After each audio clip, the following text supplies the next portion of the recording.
Hey guys, SparkyMJ here with the new Quadrysteria Crossbones racing frame quadcopter kit. And I've been flying this guy for a little while now, and I thought I'd share my opinion on this frame and like how it went together and how I put mine together, just to show how I put this together myself.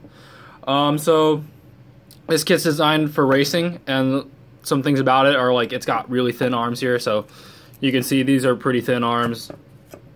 I'm not running ESCs on them because there's not enough room on them. They come in 4 and 5 mil thicknesses, so you can get them in either one when you buy the kit. That's an option. So I got the 4 mil frame for a little bit lighter weight on mine, but you can go 5 mil if you want a little bit more durability and a little bit more resilience in crashes. This frame is a 210 size frame, so it's a little bit big in my opinion, but that's okay. You know, maybe reduce your chances by hitting a gate if you're a little bit smaller, but you know, it's pretty close, so it's still pretty good. It handles 5-inch props, of course. No squeeze there. So this is designed for racing, so it's about an 80 to 90 gram frame. Not quite sure on the numbers, I didn't measure quite accurately, but with the 4 and 5 mil arms, it changes by a small amount. So not too much, but you got a little bit of change in there for going up to 5 mil arms. But so I went to the 4 mil for a little bit lighter build. This frame is designed to work with a battery on top or on bottom, and personally I run it on bottom, which I'll explain later. But it does have a spot for straps on the top here, and it'll handle all that. So you can put your battery up on top if you really want to do it that way, or you can do it on bottom. It's got a nice spot for that too, with a place for a strap as well. This can carry a GoPro very well. So I've got my TPU 3D printed mount up here for my GoPro, which is on another quad over here. But yeah, for sure it'll carry a GoPro easily. It's not really a pod style frame, so you get a little bit more room on top for maybe adjusting your GoPro's location for a center of gravity and scooting it around to get things a little bit more balanced out. Personally, I try to scoot it as far forward as I can possibly get it, but that's just me. I find my rigs fly a little bit better when I have the GoPro sitting up front. But it works with or without the GoPro, you know, it works pretty good, and I just leave this on here all the time. So, and it's nice and easy to mount up. There's a whole bunch of spots for it on the front. You know, I've just got this zip tied on there so it can really come off in a really hard crash. But it's pretty easy to connect stuff like that. There's little spaces, and you can use the holes where the straps would go through for batteries too. So there's plenty of ways to attach GoPro mounts, or you can even use the screws if that's how yours is set up. That'll work just fine. So yeah, like I said earlier, I do use a 4-in-1 ESC on this guy and not 4 individual ESCs, just because they literally will not fit. So I recommend for this build you go find a real nice, good quality 4-in-1. And actually at Quadrysteria, Ron recently added to his collection is the, what do you call here? The Cicada 30 amp 4-in-1. It's a BLHES product. I've got mine in another frame right now, and I've got 2 of them actually. And man, do these things rock. It's down in there. It's super great. They run nice and cool. And you can see I'm not running the most friendly motors and props. These are 2600 kV 05s on this 4-in-1, and it runs cool. So awesome ESC, really love it. What I actually use on them is this here. This is an awesome product. I recommend you guys use this. This stuff is great for ESCs. It's a little bit better than the conformal coating I found. We had issues with conformal coating and things still shorting out or not working when they get wet, or you know, things go south when it got wet anyway. It works great for receivers and FCs, and I actually had an FC that still kind of died when it got wet with conformal coating on it. I put enough on there, I put multiple coats and everything, and it still kind of acted up when it got wet. I think water got under the coating somehow. But this stuff is great, and you can get it at like Home Depot or Lowe's, and it's like the best $2 or $3 I ever spent. Put on a whole bunch of stuff, sealed up some stuff. Most of my racing rigs right now are completely water resistant, I'll put it that way. I've sealed them all up, and it's nice and like durable, flexible. It comes off like a hot glue. Awesome product. Would recommend this. It saved a lot of my stuff. Awesome product. Anyway, so back to this guy. I've got a 4-in-1 in there, and right now there's a little B 4-in-1 in this guy. It's just a 20 amp. And you know, it works fine. I'm not super picky about the ESCs on my racing rigs because it's all light, it's all about speed and stuff like that. So as long as it'll handle it and it's not desyncing or anything like that, then it's fine. So right now I'm running a 20 amp and the little B non-BL Heli S, and it runs great. It's fine. I'm not picky about it. I don't need high refresh rates or anything. Flies great. So that's in there with the stack, and it's got my FC on top, and I've actually got a Lumineer video transmitter up there, the push button guy right in there. And I've got the X4R on the back there. Nothing special there. You guys all know what that is. And I run a Pico cam on mine.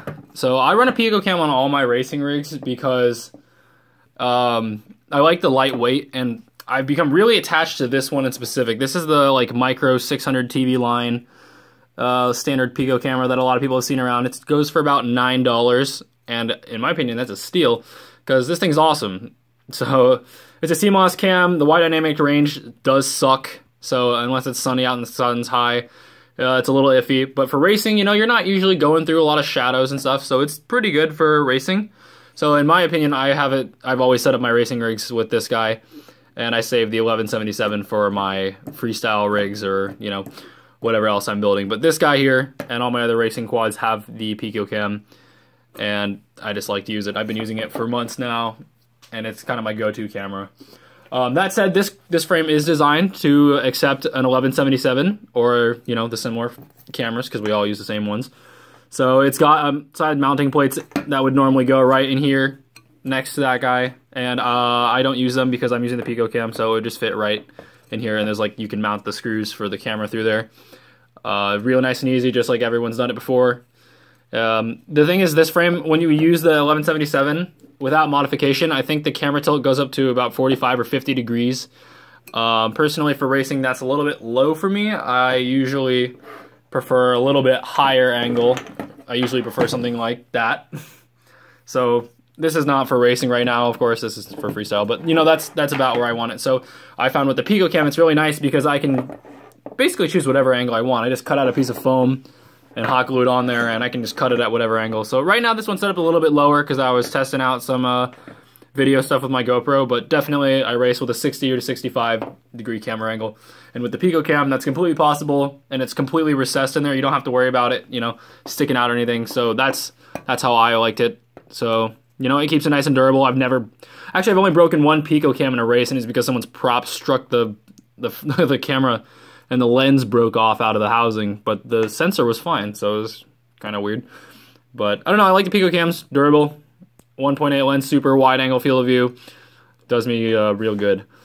Oh yeah, so about like battery mounting. So for a lot of my racing rigs recently, and most of them I think, they're all bottom mount battery. So, and like a lot of the racing rigs out there, they're doing bottom mount batteries now. But I usually mount my batteries sideways in here. I don't usually have it sticking lengthwise because I've had issues with, actually when you crash, usually you crash, you know, like nose in because you're going at it, and your battery will strike that, like, it hits the ground corner side down like this. And I mean, you can see this on my old batteries. This is just a really old battery. That they've taken a beating because they hit the ground like that. And it's not very great. So I have opted to mount my battery sideways on my frame, so the strap comes out from the front actually. So here's the bottom of my battery strap right there. And then this just routes down that way. And I also found that helps with tuning. So especially with the Perfect X frames, if you mount your battery sideways, I found, maybe this is just me, but I always found that the roll axis was a lot more crisp and well tuned and easier to tune than the pitch axis because of the weight distribution. So when you mount your battery sideways, you get a little bit more equal weight distribution. You don't have to worry about your pitch being that much heavier than your roll in terms of distribution of mass and rotational inertia. So it's a little bit easier to tune with the sideways battery. And I also, out of convenience, run a little battery plate, which I recommend you guys do too if you do a bottom mount battery, or even if you do a top mount battery. I built this thing when I first did top mount battery, and I actually just cut this out of a old school binder. It's just really nice, stiff, but still a little bit flexible plastic. And so it's real nice and perfect fit for 1300 batteries. And it's pretty awesome because it saved me a lot of batteries. It just kind of sits on there and you strap it in like that.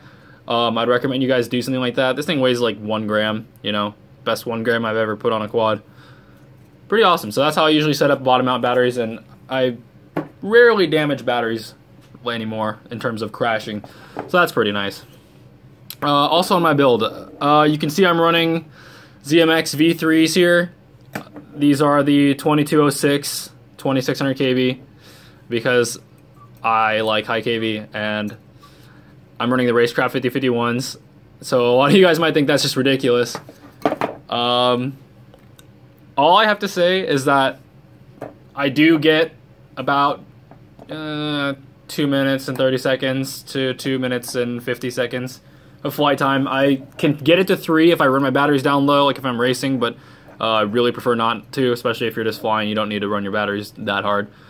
But I fly like 2.5 minutes with this setup on most of my quads. I've got 2600 kV on 5051s on all my quads right now, and it's amazing, and it's super fast.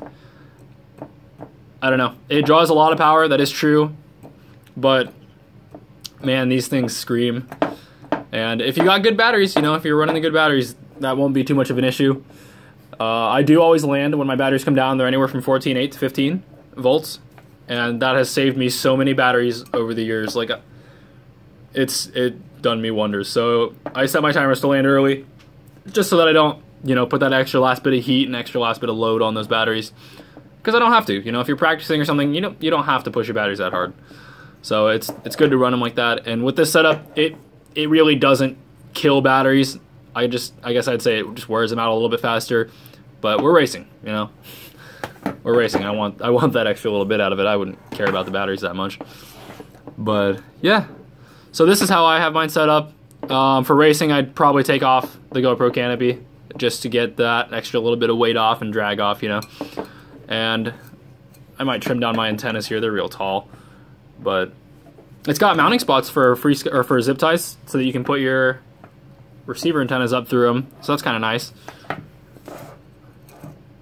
Nice, and get some good reception out of those. I do need to shorten these though. I would recommend short receiver antennas, but you know, for testing it out, I didn't set it up quite right yet, so I just put it together, and it's worked great so far. It's awesome. Yeah, not much special to it, but it's a pretty nice frame. It holds everything.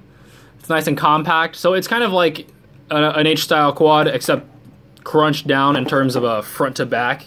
You get a little bit more compactness. So it's like a ease of building an H frame, but you get the smaller size of a pod frame almost.